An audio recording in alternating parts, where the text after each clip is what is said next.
Hey guys, here we are on the banks of Cataloochee Creek in the Great Smoky Mountains National Park. We're going to set up camp, then we're going to go catch some fish. So let's go get our feet wet.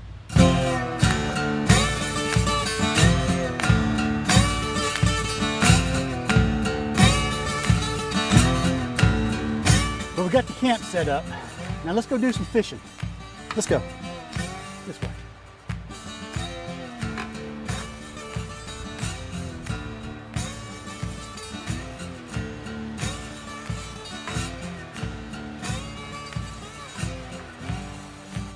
Every fly fisherman that you speak to, or fisherman, has their own preference for a fishing rod.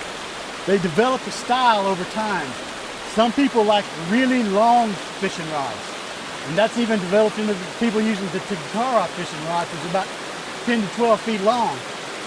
Other people have developed a system where they like to go as lightweight as possible. Today I'm using an Orvis 7-foot fiberglass 4-piece access rod. I like to use it because I do adventure fishing. I'm running and walking through rhododendron all the time. I'm walking through low-hanging dog hobble, and I've probably broken my fishing rod 7 or 8 different times. What I found out is the shorter my fishing rod is, the least likely it's going to get broken. So if you're out in the woods like we are right now, and you get off the trail, I found a shorter fishing rod works best.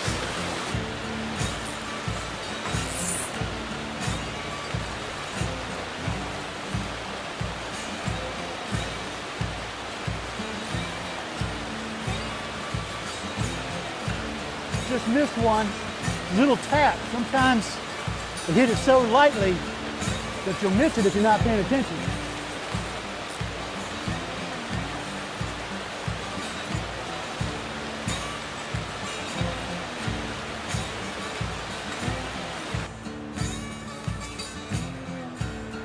So after about 4 or 5 casts, you don't see anything. You come up and hit it, you don't see any activity on the water.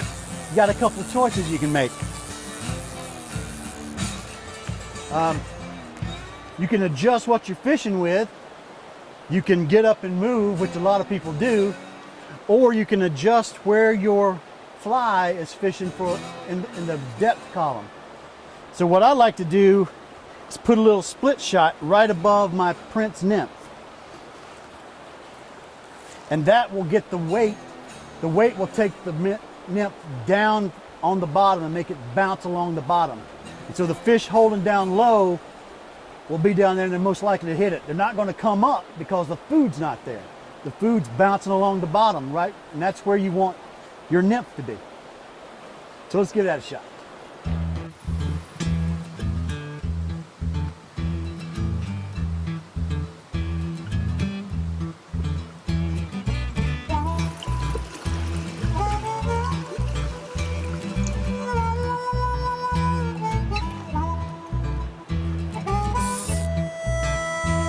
That should be a fish right there.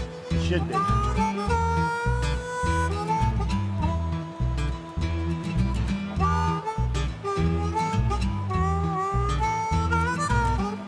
Well, it wasn't.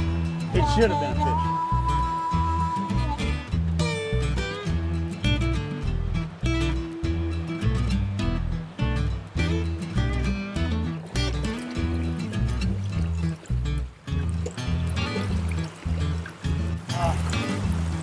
Let's get down to that rock and see if we can get a deeper place.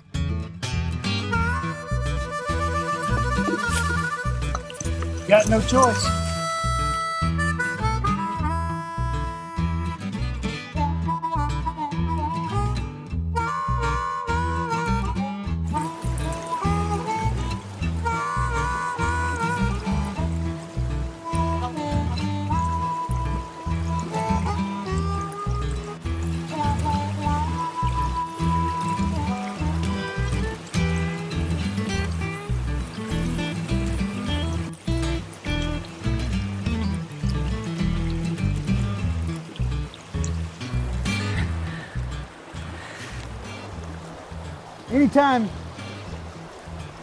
Anytime you get out into the water like this, it's always a challenge, whether it be breaking through dog hobble to get to the water, or figuring out what the fish are biting.